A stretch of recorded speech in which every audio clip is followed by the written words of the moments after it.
రోహిత్ శర్మ తన cricket career లో ఎన్ని అవార్డ్స్ గెలుచుకున్నాడు, ఎన్ని ట్రోఫీస్ గెలుచుకున్నాడో చూద్దాం.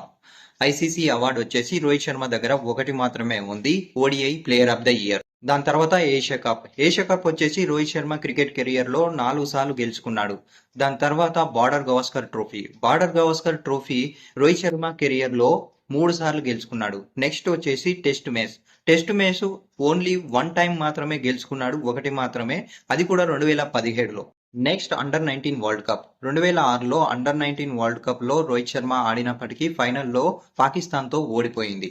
నెక్స్ట్ వచ్చేసి ICC T20 world cup Rohit Sharma career లో 2 సార్లు గెలిచాడు. దాని తర్వాత ఐసీసీ ఛాంపియన్స్ ట్రోఫీ 2 టైమ్స్ గెలుచుకున్నాడు, అది 2013లో 2025లో.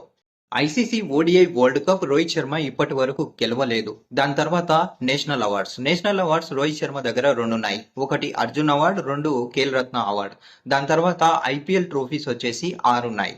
ఒకటేమో డెక్కన్ చార్జర్స్ తరపు నుంచి ఆడినప్పుడు, మిగతా 5 ముంబై ఇండియన్స్ తరపు నుంచి ఆడినప్పుడు గెలుచుకున్నాడు.